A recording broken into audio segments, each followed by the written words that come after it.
In 1990, Megadeth released a new album. This album would go on to define their career as a band, and even the genre of thrash as a whole. This is the story of Rust in Peace, and how Megadeth made the perfect thrash album. By the late 80s, Megadeth had cemented their place as thrash legends. Peace sells, but Who's Buying reached number 76 on Billboard and eventually reached platinum certification. This was followed by So Far, So Good, So What, which reached number 28 on Billboard, selling 400,000 copies within a month of release. When you compare this to Metallica's And Justice for All, which came out in the same year, 1988, you can see that Megadeth were outperforming Metallica at the time, reaching number 28 on Billboard compared to Metallica's 37. But shortly after the release of So Far, So Good, So What, the band fell apart. Drummer Chuck Baylor and guitarist Jeff Young were fired in 1989 and replaced with Nick Menza and the great Marty Friedman, respectively.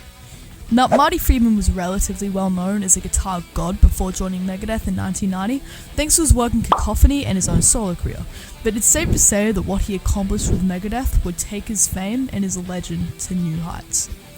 Megadeth began recording Rust in Peace in early 1990, with sessions held at Rumba Recorders in LA with the guidance of producer Mick Klink, who had also worked with Guns N' Roses. Newly sober Dave Mustaine was determined to make this more technical and artistically ambitious compared to their prior releases. Marty Friedman and Nick Menza added whole new layers to the band's sound, leading to Dave Mustaine apparently labeling it as the best lineup Megadeth ever had. Anyway, let's fast forward a bit to the completed album. Rust in Peace opens with Holy War's The Punishment Due. This went on to become the biggest single of the album, known for what can only be described as a blazing opening riff, Dave Mustaine's critical lyrics, and of course about a million guitar solos. The song was written about the religious conflict in Northern Ireland, nicknamed The Troubles. Other people believe the song refers to Israel, which is how I always interpreted it, but we don't really know.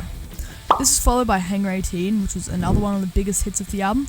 Hangar 18 was written about a conspiracy theory that there was a building that contained UFO debris or alien bodies. This song has a wandering tempo because they didn't record it with a click track, and there's a sudden switch at about 2 minutes and 48 seconds. Great song.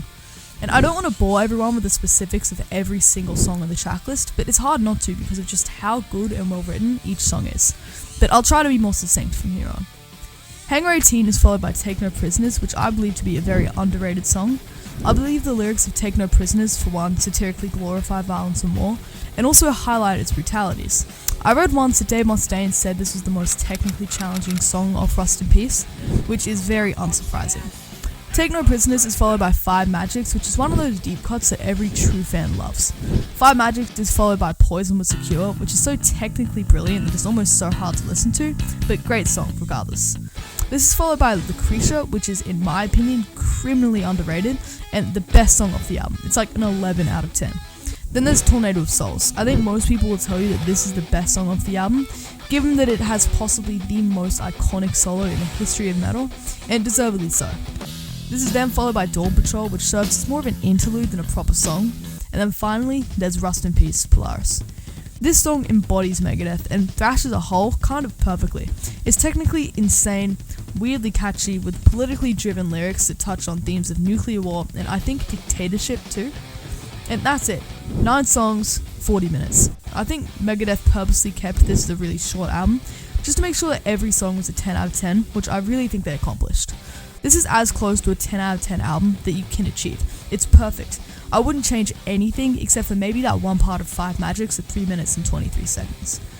This whole album is well regarded as the best thrash album of all time, and yet it's hard to argue with that. The bass is incredible, the drums are just exceptional, the rhythm guitar work is beyond extraordinary, and Marty Friedman in less than 1 year wrote multiple of the most iconic metal solos of all time. Dave Mustaine's voice is hard to get used to, but honestly, I actually like it, and I think he actually writes really good vocal melodies on this album too. Rust in Peace reached number 23 on Billboard and has gone on to be certified platinum by the RIAA. Megadeth went on to have more commercial success with later releases like Countdown to Extinction, which, hot take, I would argue is almost if not as good as Rust in Peace, and then Euthanasia, but on Spotify, Rust in Peace continues to get the most streams, and I think a large factor in that is just how well it's aged, and just how influential it's gone on to be. Bands like Slayer, Testament, and even Metallica, the biggest metal band of all time, have all supposedly cited Rust in Peace as a major influence on their music, and there are more than likely many, many more examples. Rust in Peace's influence on metal music just can't be overstated. Now, just quickly, I want to dedicate this segment of the video to my website, coolmusogear.com. Put simply, Cool Muso Gear is cool gear for musos. So yeah, it's mostly shirts like these, but in the future, there will be more gear coming. So link in the description, have a look.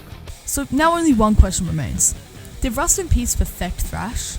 Well, short answer is that I think it did. I think Rust in Peace is so well written, so technically brilliant, and so well performed that in a lot of ways it's a solid tier above any album that came before it or after it.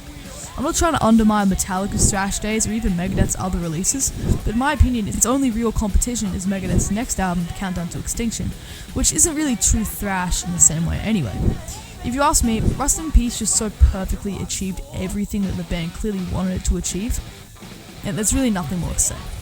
So if you like this video, please make sure to like and subscribe, and make sure to comment on any other bands, albums or songs or anything else you want me to do a deep dive on.